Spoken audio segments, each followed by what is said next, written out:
Okay, this video will show you how to use rWeb on Realsmart to start to build your website. Okay, so your task this week is to put together or start putting together some websites which are really going to tell a reader about something you're really interested in.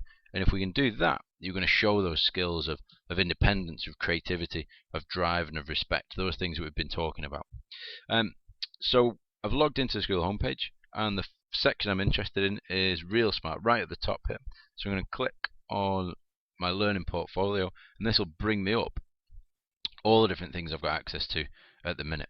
So yours might have as many as this, it might have a few less because I've got all the different classes on here which I'm teaching. Now the bit I'm interested in is down at the side here. Realsmart will let you create 5 different things, and it's this second one down called rWebs which I'm interested in. The rWeb is essentially a website, and it'll go live on the web, and we can use that to tell people about what you're interested in. So I'll click on that. I'm going to need to give my website a title. So for me, I'm going to tell people about the greatest club in the world, Everton FC. I'm going to create my website. Alright, so there's 2 screens that you're going to need to get comfortable with on rWeb. You've got your edit screen, which is going to look like this. It's going to be full of these little circles. And you've got the view screen, which is what the public are going to see. So we're going to use those 2.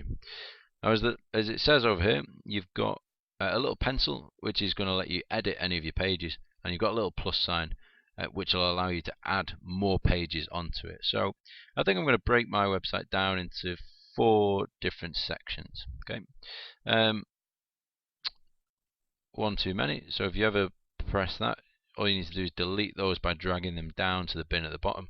These are called nodes, and you can click OK and you can get rid of that. Okay.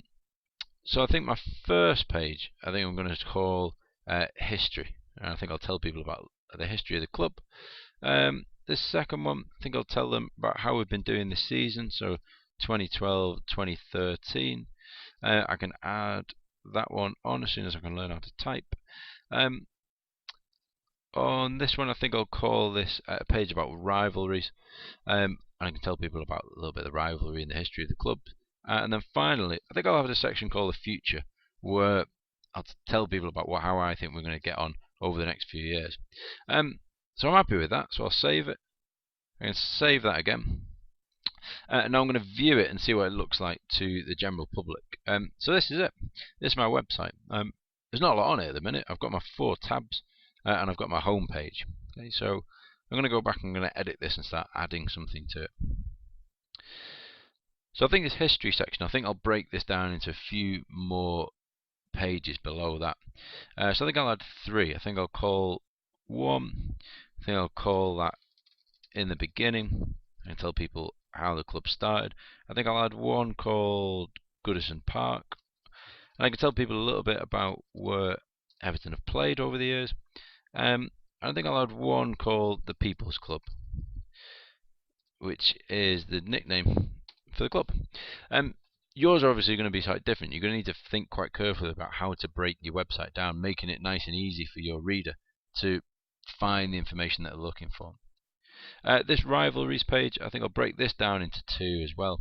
I think I'll add a page on Liverpool, and I think I'll have a page on Manchester United, where I can talk a little bit about those 2 clubs. Alright, if you ever want to move any of this around, all you need to do is you need to click and hold, and you can drag these around and move them as you wish. So I actually think this section will look better over here. Okay. So now I can save that again, and save that. And then if I view this, I'll be able to see what it's going to look like on the web. So it's still blank at the minute on my home page, but now I've got some tabs which are going to drop down here, and I've still got my 4 sections. Now to add content onto your website, any of the little pencils are going to allow you to add some content onto there. So if I click on that on my home page, you'll recognize most of these buttons from things like Word and so on.